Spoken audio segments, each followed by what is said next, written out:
part two for this video on the advantages of great records, or good records at the very least. They're going to get better with time if you work on them. And it may not seem like the greatest or most interesting subject at times, but especially when I'm just trying to feed it to you at this point. But if it's your business, then you need to take a big interest in it. You need to be passionate about it, and you need to keep great records. Okay, so let's continue on and take a look at just a few things. You've got access to this PowerPoint presentation right here from your Moodle site. The advantages of a good record according to the IRS. And I'm not a big advocate that we just keep our records just for the IRS. I think the very most paramount reason to keep good records is to make great decisions on your part. Management decisions, personnel decisions, and things like that. So IRS is a consideration, of course, with your taxes, but it's one of the ones that I put a little bit down the list, and having many years of business under my belt. So anyway, you can take that for what it's worth. Number one, identify the sources of the receipts and record them someplace. Computerized record keeping, of course, just give us that ability, and we've got them filed. And then for the secondary use of the IRS, we certainly can use them. So your receipts are any income or sales within the business. So we will record those, who you made those sales to, and so forth, and possibly even more information as we get into our actual record keeping system. Okay, so very important to identify those things, because we're going to have to report those things as we go along to the IRS and to the other people that we talked about earlier in the slideshow. Number two, keep track of deductible expenses. Okay, this is an IRS list, so keep that in mind. Deductible expenses are the ones that the IRS actually allows you to take and expense out. So the more expenses, that means that that reduces your tax liability or your net income that the IRS actually looks at. Okay, so you will record those kinds of things, and by using the shoebox method, and there were many people that used this method a long time ago, but I'm pretty sure that probably even your folks or grandparents don't use this kind of method anymore, because it's pretty hard to put it back all together. And the most important part that I pointed out at the beginning of this discussion is that management-wise, it's just almost impossible to access your records so you can make some great decisions. So the deductible expenses will be recorded, and then we can go back and revisit them. Figure the depreciation allowance. Depreciation allowance, the depreciation, first of all, is the amount that an asset declines in value, generally quoted on an annual basis. For instance, if you have a tractor and it has a useful life of 10 years and it depreciates by $1,000 a year, after the 10 years is done, it's going to have depreciated $10,000. Okay, so we can figure those kinds of things, and it's an advantage to have good records so that we can take the allowable depreciation. And for management, most assets decline in value. So it's not just the IRS again. It is the fact that we need to base our management decisions on these things. Okay, on real declines in value. Okay, in order to further this list, we can take advantage of capital gains and loss laws. So capital gains, if we were to buy a tractor for $10,000, and then later on in the history of the business we sell it for $12,000, we'd have a capital gain of $2,000. Okay, so we would actually have a system in place that would record that. Okay, so and that happens. A loss, of course, would be one if we bought it for 10,000 and we sold it for 8,000. Very, very simple. But we'd have a reference point. We'd have it recorded. Number 5 is figure your earnings for self-employment and Social Security taxes, which are important. And again, this being an IRS type of a list, then and it also, you can go right back to this list that I have linked on this particular slideshow, so you can take a look at that. We will cover this in the quiz that I'll give later on in the week. So make sure that you're well versed in this kind of stuff. It's not going to be that difficult, but it would be a really good review for you to take a look at that list. Support items that are reported on the tax return. I'm going to let you go to that particular list and take a look at that, so that we can bust through this particular slideshow. Okay, there's also another list that I put together for you, and it's also included in the slideshow. All you have to do is link to it, or click on that link. Of course, the 6 things we just talked about are income tax reporting and tax management. So the first 6 things we just talked about. Another reason, number 2, I've got listed as credit applications. I'm not a huge proponent of debt, especially when agriculture is concerned. We'll talk about that later, but doesn't mean you're not going to do it. Doesn't mean I haven't done it. It doesn't mean that people you know haven't tried it. Most of us have, and most of us would probably say, if faced with the question of can you get by without debt in farming or ranching, would say it's almost impossible. And maybe we'll have a chance to converse on that later on.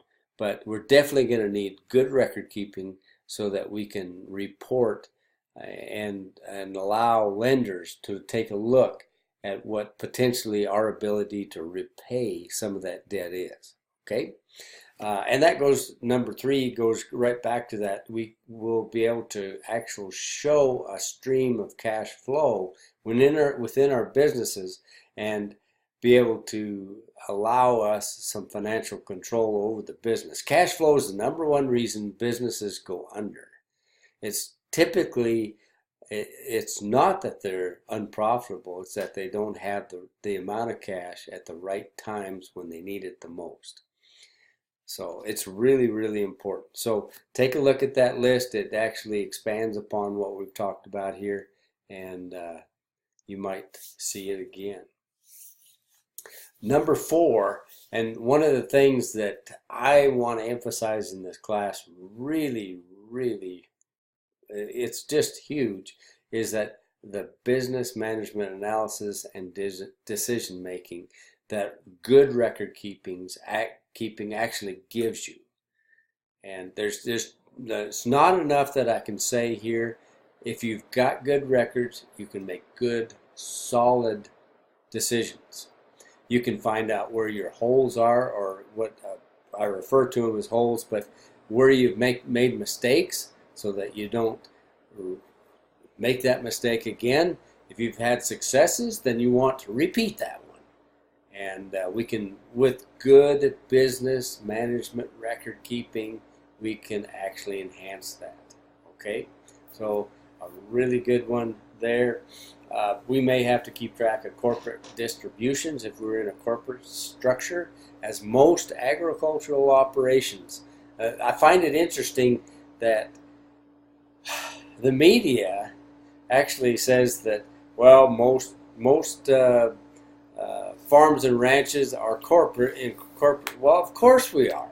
The IRS makes us take that type of organizational structure because of liability, and there's some other advantages too that maybe we'll get to talk about in these classes, definitely in some other classes that you're going to take here at Casper College, but there's reasons for that. But still, about 95% of most farms and operations, farming and ranching operations, are actually owned and operated by what we would commonly refer to as a family farmer, or husband and wives that actually run those operations. They just happen to have a corporate organizational to them. Partnership distributions too kind of follows the same things. If we are in those kinds of organizational structures, that we definitely have to have great records in order to show that the other people that are not involved in actual data analysis and record keeping, so that they can be kept up to speed because of their ownership within the particular business. Share lease distributions. We're involved in a farming operation up in North Dakota where we have a share lease, and without great records, it's pretty tough to be on the up and up when we have to distribute the income and expenses along those lines. So our farmer up there that's taking care of part of the farm actually has great records that he shares. He's very honest about it, upfront with it, and things like that. Number 8, gifts, inheritance, and estate taxes definitely can be calculated, can be distributed, and almost impossible to figure out if you don't have a very good record system, or as many people or some people don't even have one that exists at all. You have to go back in time and try to input that kind of data. If you are keeping it as you go on the fly and keeping it in an earnest way, then these things become fairly simple tasks when you have to do them, and everybody has to do them at one time. And then 9, off-farm or ranch investment opportunities. We can talk about these later, but we're not going to get into them too much here. But take a look at the list that I posted up there, and you can kind of maybe get an idea for that. Record systems are absolutely necessary if you're going to be in business, if you're going to have a great business, if you're going to have a sustainable business, if you have what I call, especially a farm or ranch, that is going to become a legacy where it's passed on from one generation to the next. Almost impossible, I would say actually impossible, to pass on anything to the future generations with any kind of sustainability unless you have a great record keeping system. It's useless unless it's used and implemented. Okay, record systems are necessary, however useless if not used or implemented. My big piece of advice here is use the simplest, most efficient type of record keeping system for your operation and grow with it. You can always expand it, but start now. When's the best time to start? Now. Typically at the beginning of your fiscal year is the best time for financial records, but start now. You can always build on them, you can expand them, you can get them more sophisticated. As here, using a sophisticated system does not make you sophisticated. It just makes you look stupid if you don't use them to their potential. So a really simple system and one that's used to make management decisions is a great tool. Okay, so don't try to get, especially at the beginning, try to keep records. Keep them diligently, but don't try to overdo it. Don't keep more than what you'll need. Okay? All right. Thank you for your time. If you have any questions, I know this is the first week, and we'll see how that goes.